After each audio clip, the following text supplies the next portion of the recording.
वसुंधरा राजे के रास्ते में बीजेपी ने बिछाए कांटे। राज्य के सख्त प्रदर्शन से विरोधी हुए एकजुट।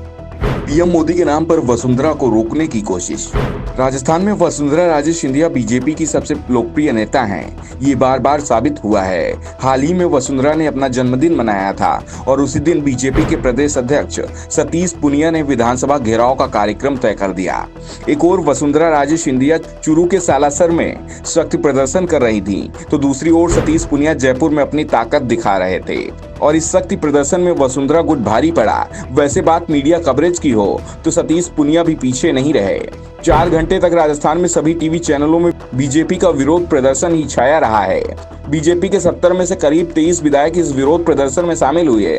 बीजेपी अध्यक्ष और विधानसभा में उपनेता प्रदर्शन में दिखाई दिए। सतीश पुनिया प्रदर्शन को बेहद सफल बता रहे हैं, तो दूसरी ओर वसुंधरा राजे सिंधिया के शक्ति प्रदर्शन में विधायक और सांसदों की संख्या कहीं ज्यादा थी। वसुंधरा गुट का दावा है कि 52 विधायक, 14 सांसद, 120 पूर्व विधायक वसुंधरा सालासर की रैली में पहुंचे थे। ये दावा वसुंधरा गुट का है। वैसे तमाम मीडिया चैनलों की रिपोर्ट बता रही थी कि करीब 35 विधायक, 10 सांसद और 70 से ज्यादा पूर्व विधायक वसुंधरा के शक्ति प्रदर्शन में शामिल हुए।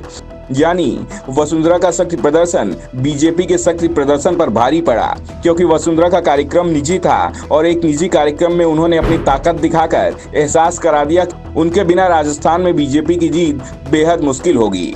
वसुंधरा की बढ़ती ताकत को देखते हुए अब बीजेपी के अंदर उनके सभी विरोधियों ने हाथ मिला लिया है और राजस्थान की राजनीति में बीजेपी के अंदर केंद्रीय मंत्री गजेंद्र सिंह शेखावत, अर्जुन मेघवाल, बीजेपी प्रदेश अध्यक्ष सतीश पुनिया और किरोड़ी लाल मीणा के गुट बने हुए हैं। वैसे असम के राज्यपाल बनने से पहले एक गुट गुलाब चंद कटारिया का भी था। ये सभी गुट एक दूसरे के खिलाफ ही लड़ते रहते हैं, लेकिन वसुंधरा की बढ़ती ताकत को देखते हुए सभी ने आपस में हाथ मिला लिया। इस बात को लेकर किसी भी तरह से पहले वसुंधरा राजे सिंधिया को रोकना है, क्योंकि बीजेपी के अंदर सभी गुट मिलकर भी वसुंधरा के खिलाफ कमजोर ही दिख रहे हैं। इसलिए राज्य विरोधी नेता अब पीएम मोदी का सहारा ले रहे हैं। दावा कर रहे हैं कि राजस्थान में बीजेपी किसी को भी सीएम उम्मीदवार घोषित नहीं करेंगे।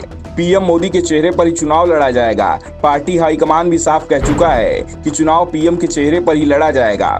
वैसे भी जहां जहां बीजेपी विपक्ष पर होती है वहां पीएम मोदी को ही पार्टी का चेहरा होते हैं और कई राज्यों में तो पार्टी के सत्ता में होने के बावजूद पीएम मोदी ही मुख्य चेहरा बनाया जाता है। साफ है, वसुंधरा राजे ने सख्त प्रदर्शन कर अपनी ताकत का एहसास भले ही हाईकमान को करा दिया है, लेकिन उनकी राह आसान नहीं है।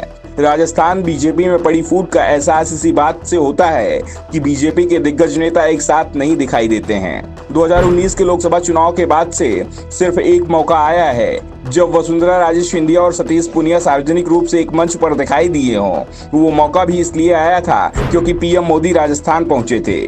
दौसा में उन्होंने रैली की थी और इसी रैली के मंच पर राजस्थान बीजेपी के सभी दिग्गज नेता एक साथ दिखाई दिए थे। बीजेपी की फूट का एहसास तो पार्टी अध्यक्ष जेपी नड्डा को भी उसी समय हो गया था जब जनाक्रोश यात्रा को हरी झंडी दिखाने जयपुर पहुंचे थे। नड्डा के आने के कुछ मिनट पहले पंडाल की कुर्सियां खाली थी। दावा किया गया कि राजे समर्थकों ने भीड़ जुटाने की कोशिश ही नहीं की। कम भीड़ देखकर नड्डा भी चिंतित दिखाई दिए थे। कार्यक्रम राजस्थान बीजेपी ने रखा था और इस कार्यक्रम में भी वसुंधरा नहीं दिखाई दी थी। नड्डा के कार्यक्रम में भले ही भीड़ नहीं दिखी हो, लेकिन पीएम मोदी के कार्यक्रम में जुट रही भीड़ ने राज्य बीजेपी में जान फूंक दी है और वो पीएम मोदी के सहारे वसुंधरा से भिड़ने की तैयारी कर रहे हैं। साफ है, वसुंधरा के रास्ते में उनके विरोधी कांटे नहीं बिछा रहे बल्कि चट्टाने बिछा रहे हैं। Bureau report, the Navtarpan news.